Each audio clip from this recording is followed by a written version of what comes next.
नमस्कार दोस्तों, मैं हूं आज आपके साथ आपका अपना दोस्त संजय सागर और आप देख रहे हैं मेरा यूट्यूब चैनल एफएस वीडियो महूनगर, जिसमें हम आपको पढ़ाने वाले हैं फ्यूचर इंडेफिनिट टेंस के बारे में। वाक्यों की पहचान बताएंगे, फॉर्मूला बताएंगे, अफर्मेटिव सेंटेंस कैसे बनते हैं ये भी बताएंगे। तो चलिए वीडियो स्टार्ट करते हैं दोस्तों, देरी न करने के साथ। तो आइए सबसे पहले हम आते हैं सेंटेंस पर। दोस्तों ये लिख रहा है, वन सेंटेंस दिया हुआ है कि तुम्हें ये पत्र लिखना पड़ेगा। दोस्तों पहचान कैसे करते हैं, यहाँ पर आता है पड़ेगा। तो दोस्तों हम इसकी पहचान देख लेते हैं।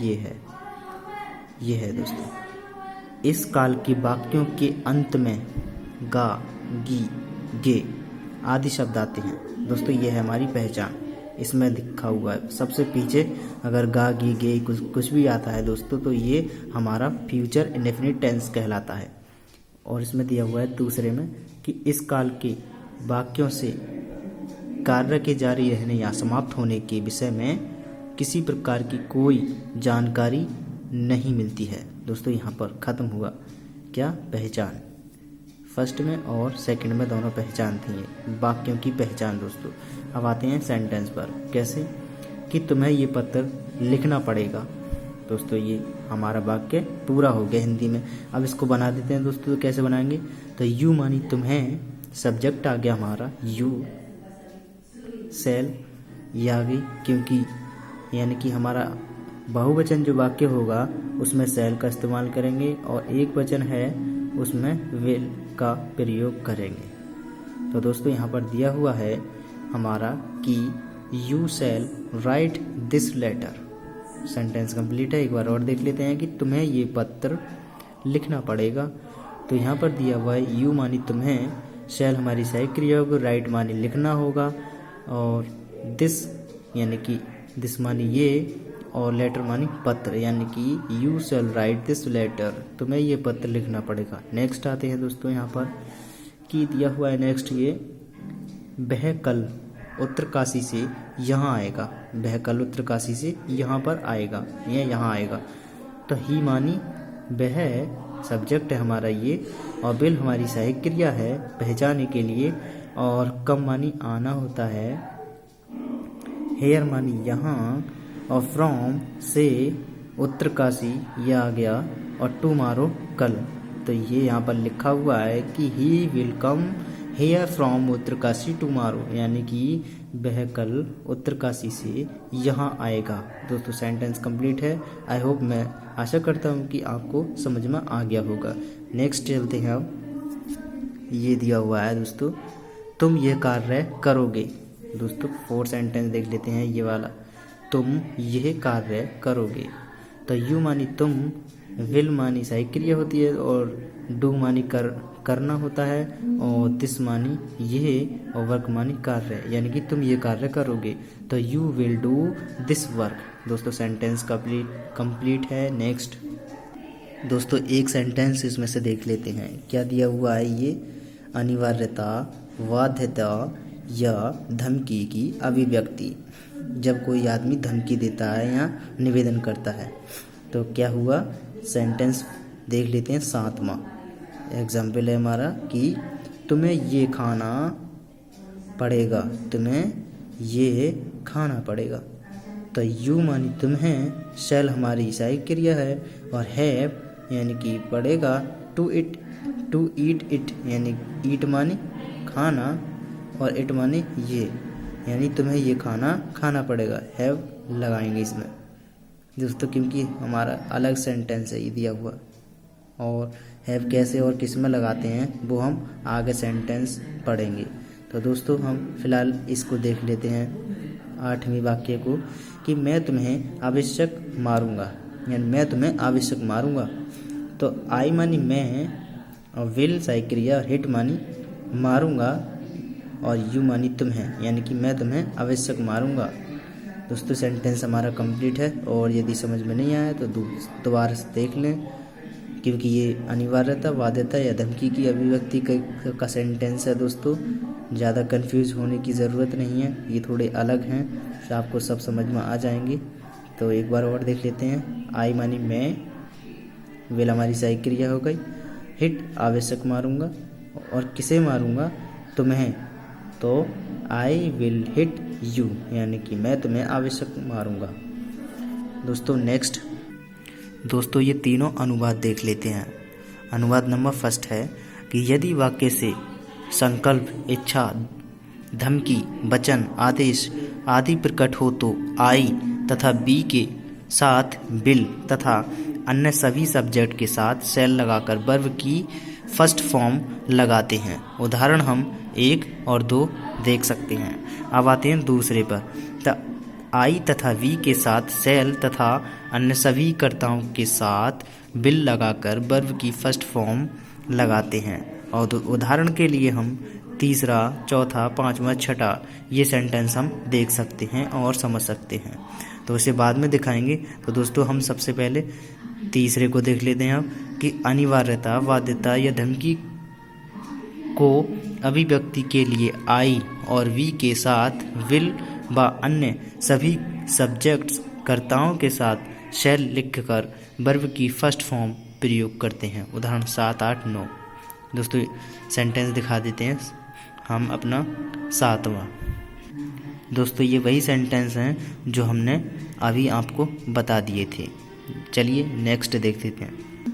नेगेटिव आता है दोस्तों, बना देते हैं इसके लिए भी। सबसे पहले फर्स्ट सेंटेंस दिया हुआ है हमारा कि वह कल यहाँ नहीं सोएगा, यानी वह कल यहाँ नहीं सोएगा। अब इसको बना देते हैं। सबसे पहले लिखेंगे सब्जेक्ट, हमारा ये आ गया। और दोस्तों नेगेटिव में एक बात होती है, यानी कि जो हमारी सहायक क्रिया होती है उसी के बाद में जस्ट तुरंत नॉट लग जाता है। तो दोस्तों यहाँ पर दिया हुआ है और लिखा हुआ है कि he will not sleep here tomorrow.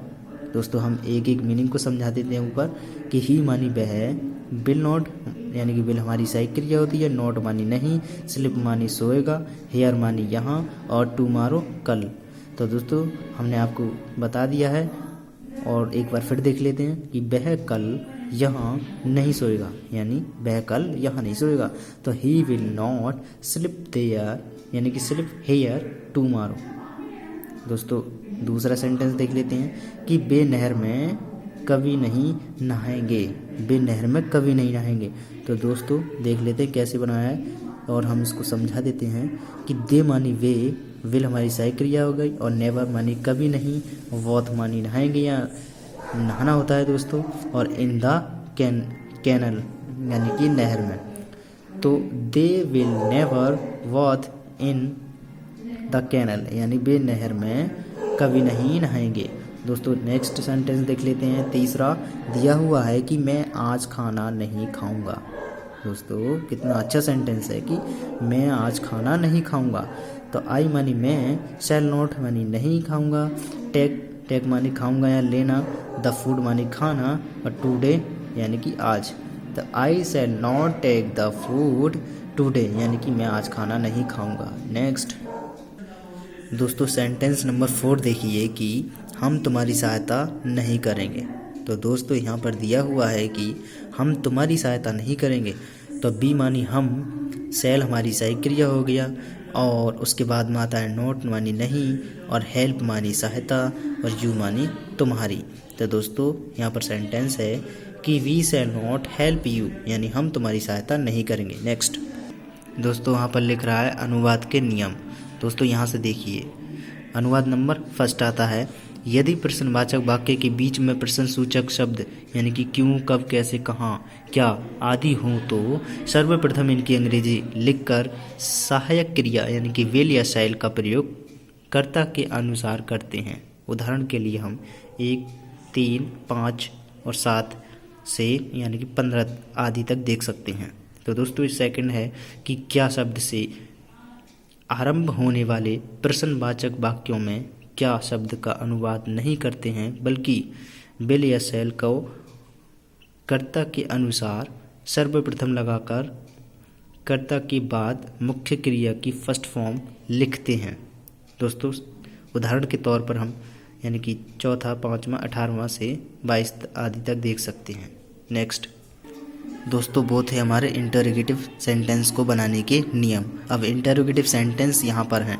यह आपके सामने रहा आपका पहला सेंटेंस, देख लेते हैं। ये इंटरोगेटिव सेंटेंस लिख रहा है ऊपर बड़े बड़े अक्षरों में, और यहाँ पर हमारा सेंटेंस दिया हुआ है। क्या दिया हुआ है कि हम कल कहाँ जाएंगे। दोस्तों इसको समझा देते हैं, हम कल कहाँ जाएंगे, तो हम कल कहाँ जाएंगे और प्रश्नवाचक चिन्ह है।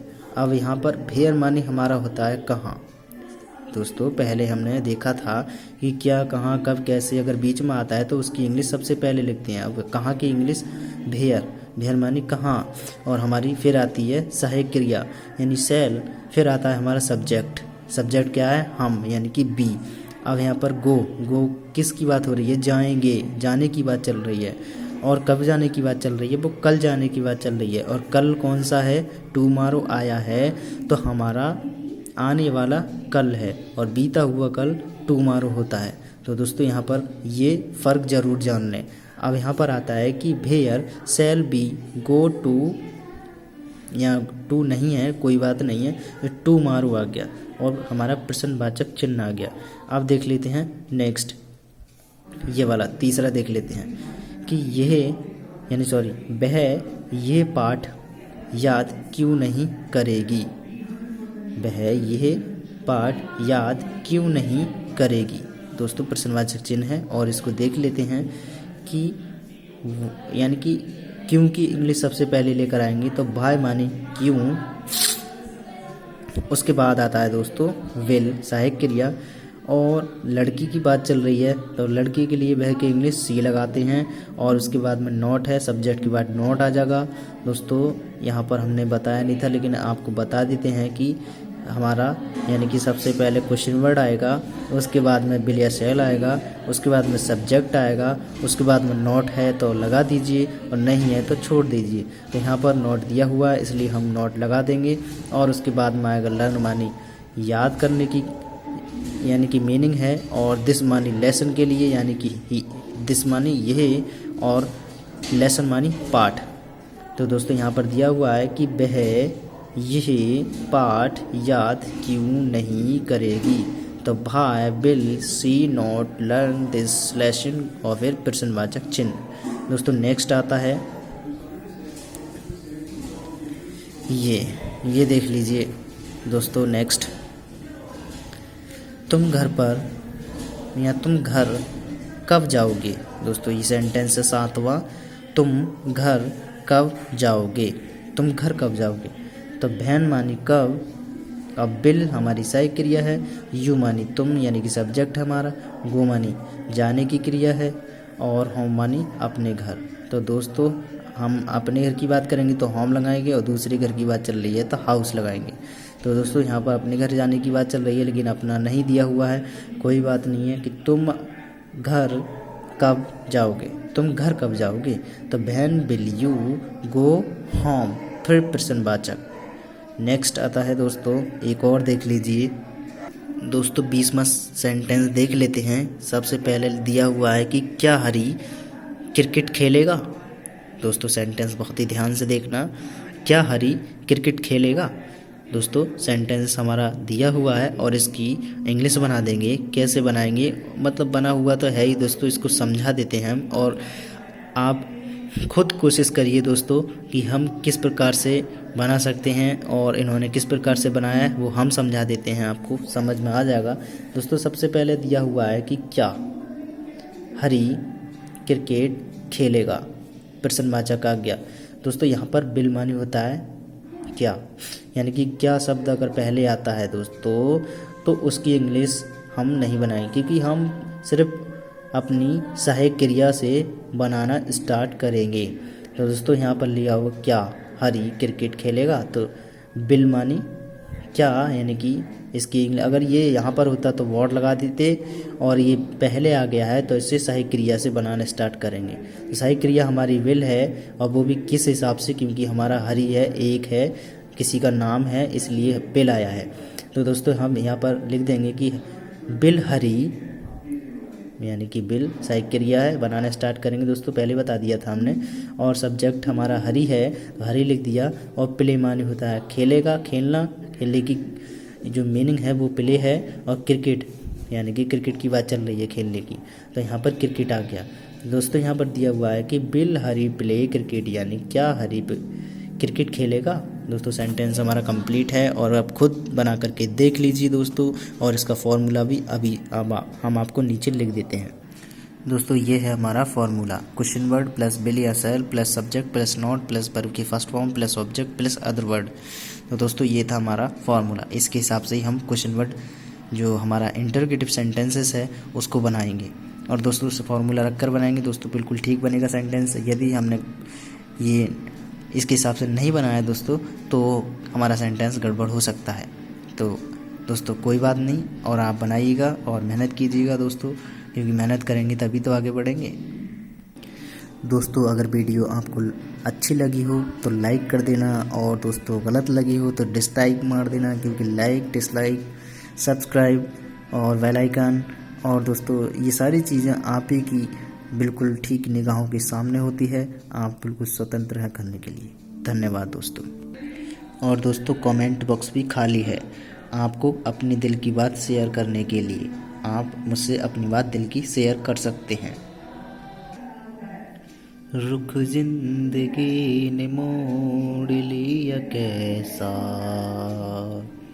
हमने सोचा नहीं था कभी ऐसा। रुख जिंदगी ने मोड़ लिया कैसा, हमने सोचा नहीं था कभी ऐसा। आता नहीं ये क्यों, क्या से क्या हो गया, इस तरह मैं तुमसे बेवफा हो गया। इंसाफ कर दो, मुझे माफ़ कर दो, इतना ही कर दो करम। दिल दे दिया है जान तुम्हें देंगे, दगा नहीं करेंगे सनम। ओ रब दी कसम यारा, रब दी कसम, दिल दे दिया है जान तुम्हें देंगे, दगा नहीं करेंगे सनम।